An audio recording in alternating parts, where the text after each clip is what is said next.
João, capítulo 19. A condenação de Jesus. Então Pilatos mandou espancar Jesus. E os soldados teceram uma coroa de espinho e a puseram sobre a sua cabeça. Vestiram-lhe um manto de púrpura e, aproximando-se dele, diziam: Salve, Rei dos Judeus! E davam-lhe bofetadas. Então Pilatos saiu outra vez a dizer-lhes: Eu o trarei aqui para vós, a fim de que saibas que não vejo nele crime algum. Então Jesus saiu, vestindo a coroa de espinho e o manto de púrpura. E Pilatos lhes disse: Aqui está o homem.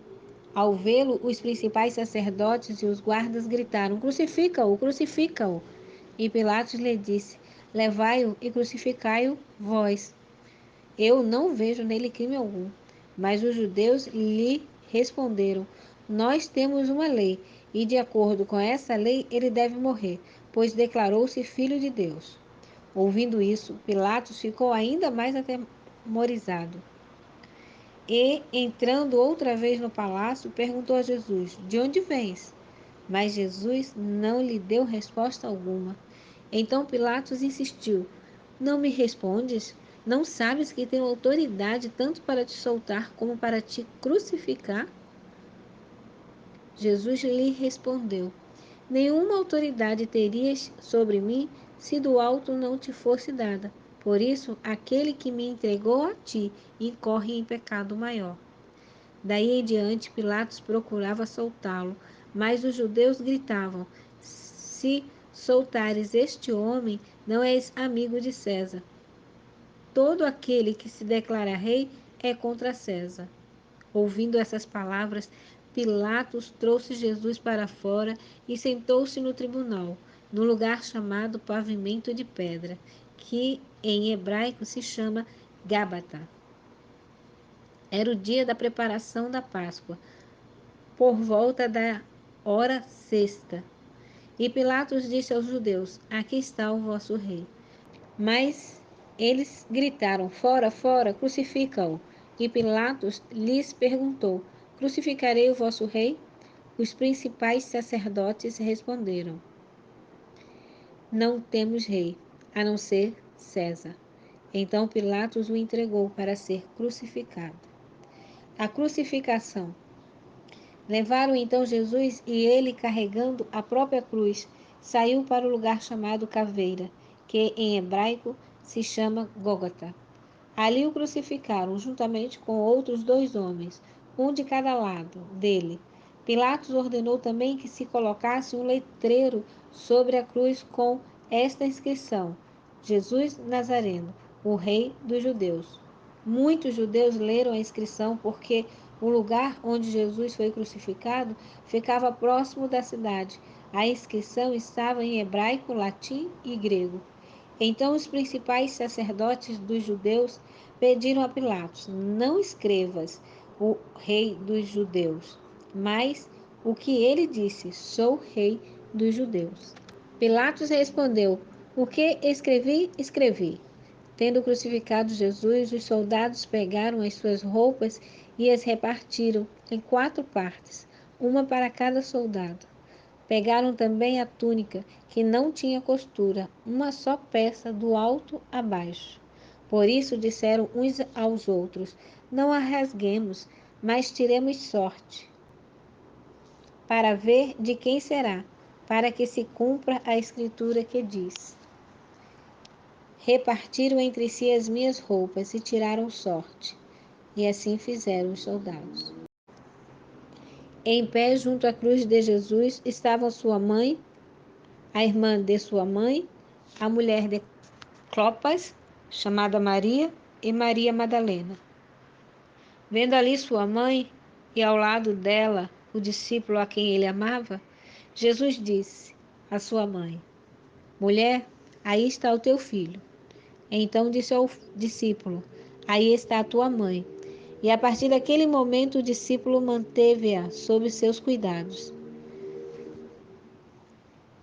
Depois, sabendo Jesus que todas as coisas já estavam consumadas, para que se cumprisse a escritura, disse: Estou com sede. Havia ali uma vasilha cheia de vinagre. Então puseram uma esponja ensopada de vinagre num ramo de ísopo e a ergueram até a boca de Jesus. Havendo provado o vinagre, Jesus disse: Está consumado. E, inclinando a cabeça, entregou o Espírito. É no dia da preparação, e para que os corpos não ficassem na cruz no dia de sábado, pois aquele sábado era especial, os judeus pediram a Pilatos que fossem quebradas as pernas dos crucificados e que eles fossem retirados dali. Então os soldados foram e quebraram as pernas ao primeiro e ao outro que com ele fora crucificado. Mas chegando a Jesus, vendo que já estava morto, não lhe quebraram as pernas. Contudo, um dos soldados perfurou-lhe o lado com uma lança, e logo saíram sangue e água. E aquele que viu isso é quem dá testemunho, e o seu testemunho é verdadeiro. Ele sabe que diz a verdade, para que também possas crer. Porque isso aconteceu para que se cumprisse a Escritura: nenhum dos seus ossos será quebrado. E também diz a Escritura em outro lugar: olharão para aquele a quem transpassaram. O sepultamento de Jesus. Passadas essas coisas, José de Arimateia, que era discípulo de Jesus, embora em segredo, por medo dos judeus, pediu a Pilatos que lhe permitisse levar o corpo de Jesus. E Pilatos permitiu. Então ele foi e o levou. E Nicodemos, que havia se encontrado com Jesus de noite, acompanhando-o, levando cerca de 100 libras de uma mistura de mirra e aloes. Tomaram, pois, o corpo de Jesus e o envolveram em pano de linho com as especiarias, como os judeus costumavam fazer em preparação para o sepultamento. No lugar onde Jesus foi crucificado havia um jardim, e ali estava uma sepultura nova, no qual ninguém havia sido colocado. E ali puseram o corpo de Jesus, porque o sepulcro ficava perto, e era véspera do sábado dos judeus. João, capítulo 20. A ressurreição de Jesus. No primeiro dia da semana, estando ainda escuro, Maria Madalena foi ao sepulcro de madrugada e viu que a pedra havia sido removida. Então correu ao encontro de Simão Pedro e do outro discípulo, a quem Jesus amava, e disse-lhes: Tiraram do sepulcro o Senhor, e não sabemos onde o puseram. Então Pedro e o outro discípulo saíram e foram ao sepulcro. E os dois corriam juntos, mas o outro discípulo correu mais depressa do que Pedro e chegou primeiro. Abaixando-se, viu os panos de linho deixados ali, mas não entrou. Chegando Simão Pedro, que o seguia, entrou no sepulcro e viu os panos de linho deixados ali. Viu também que o lenço que fora colocado sobre a cabeça de Jesus não estava com os panos, mas dobrado em lugar à outra parte. Então o outro discípulo que chegara primeiro ao sepulcro também entrou, viu e creu, porque ainda não entendiam a Escritura, segundo a qual era necessário que ele ressuscitasse dentre os mortos. Então os discípulos voltaram para casa. Jesus aparece a Maria Madalena.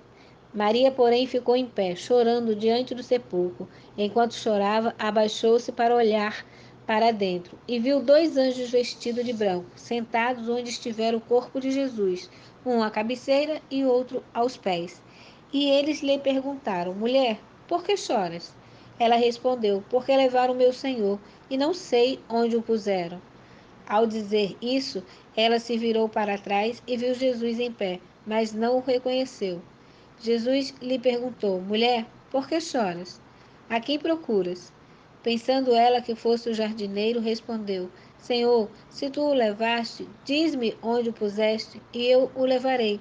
Então Jesus lhe disse: Maria. Virando-se ela, lhe disse na língua dos hebreus: Rabone, que significa mestre. E Jesus disse-lhe ainda: Não me segures, pois ainda não voltei para o Pai. Mas vai a meus irmãos e diz-lhes que estou voltando para o meu Pai e vosso Pai, meu Deus e vosso Deus. E Maria Madalena foi anunciar aos discípulos. Viu o Senhor e relatou as coisas que ele lhe dissera. Jesus aparece aos discípulos. Quando chegou a tarde daquele dia, o primeiro dia da semana, estando os discípulos reunidos com as portas trancadas por medo dos judeus, Jesus chegou, colocou-se no meio deles e disse-lhes: Paz seja convosco. Ao dizer isso, mostrou-lhes as mãos e o lado. Os discípulos alegraram-se ao verem o Senhor. Então Jesus lhes disse pela segunda vez: Paz seja convosco. Assim como o Pai me enviou, também eu vos envio. E havendo dito isso, soprou sobre eles e disse-lhes: Recebei o Espírito Santo. Se perdoardes os pecados de alguém, serão perdoados. Se os retiverdes, serão retidos.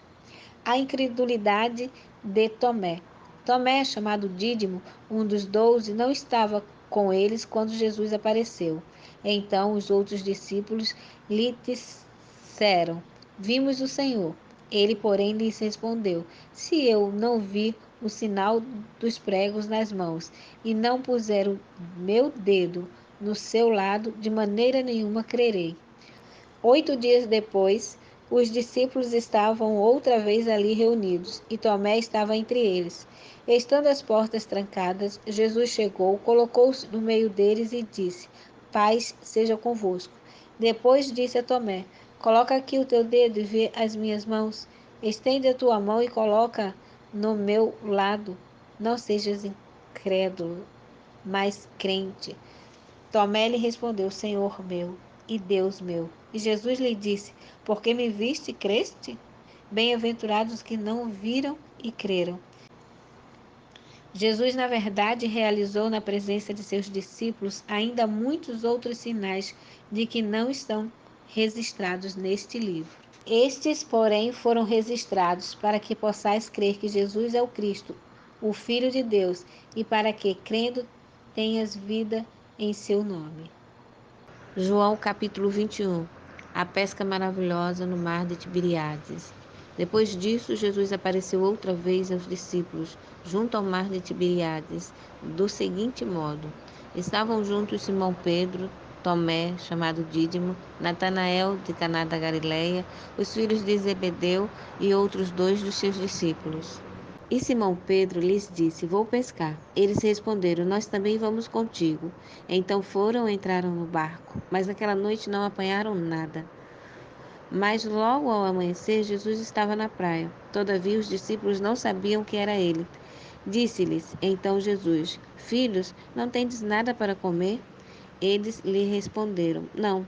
E ele lhes disse: Lançai a rede à direita do barco, e achareis. Então lançaram a rede e não conseguiram puxá-la por causa da grande quantidade de peixes. Então aquele discípulo a quem Jesus amava disse a Pedro: É o Senhor. Ouvindo Simão Pedro que era o Senhor, amarrou sua túnica à cintura, porque estava despido, e lançou-se ao mar. Mas os outros discípulos vieram no barquinho, arrastando a rede com os peixes, porque estavam a cerca de apenas 200 côvados da terra. Ao desembarcarem, viram ali pão e um peixe sobre brasas. E Jesus lhes disse: Trazei alguns dos peixes que apanhastes. Simão Pedro entrou no barco e puxou a rede para a terra, cheia de 153 peixes grandes. Apesar de tantos peixes, a rede não se rompeu. Jesus lhes disse: Vinde e comei. E nenhum dos discípulos ousava perguntar-lhe: Quem és tu? Pois sabiam que era o Senhor. Jesus aproximou-se, tomou o pão e deu-o a eles. E fez o mesmo com o peixe. Essa foi a terceira vez que Jesus apareceu aos seus discípulos, depois de ter ressuscitado dentre os mortos. A restauração de Pedro. Depois de terem comido, Jesus perguntou a Simão Pedro: Simão, filho de João, tu me amas mais do que estes? Ele respondeu: Sim, Senhor. Tu sabes que te amo. Jesus lhe disse: Cuida dos meus cordeiros. E Jesus voltou a perguntar-lhe: Simão, filho de João, tu me amas? Ele respondeu: Sim, Senhor. Tu sabes que te amo. Jesus lhe disse: Pastoreia as minhas ovelhas. E pela terceira vez lhe perguntou: Simão, filho de João, tu me amas? Pedro entristeceu-se por lhe ter perguntado pela terceira vez: Tu me amas? E respondeu-lhe: Senhor, tu sabes todas as coisas e sabe que te amo. Jesus lhe disse: Cuida das minhas ovelhas. Em verdade te digo que quando eras mais moço, te vestias a ti mesmo e andavas por onde queria, mas quando fores velho, estenderás as mãos e outro te vestirá e te levará para onde não queres ir. Com isso, ele se referia ao tipo de morte que Pedro glorificaria a Deus. E, havendo dito essas coisas, ordenou-lhe: Segue-me. E Pedro, virando-se, viu que o acompanhava o discípulo a quem Jesus amava, o mesmo que havia sentado perto de Jesus durante o jantar, e perguntara: Senhor, quem te trairá? Ao vê-lo, Pedro perguntou a Jesus: Senhor, o que acontecerá a ele? Jesus lhe respondeu: Se eu quiser que ele fique até que eu venha, que te importa? Segue-me tu. Divulgou-se então aos irmãos que aquele discípulo não morreria. Jesus, porém, não afirmou que ele não morreria, mas se eu quiser que ele fique até que eu venha, que te importa? E é esse discípulo que dá testemunho dessas coisas e que as escreveu. E sabemos que o seu testemunho é verdadeiro. Jesus realizou ainda muitas outras coisas. Se elas fossem escritas uma por uma, creio que nem o mundo inteiro caberia os livros que seriam escritos.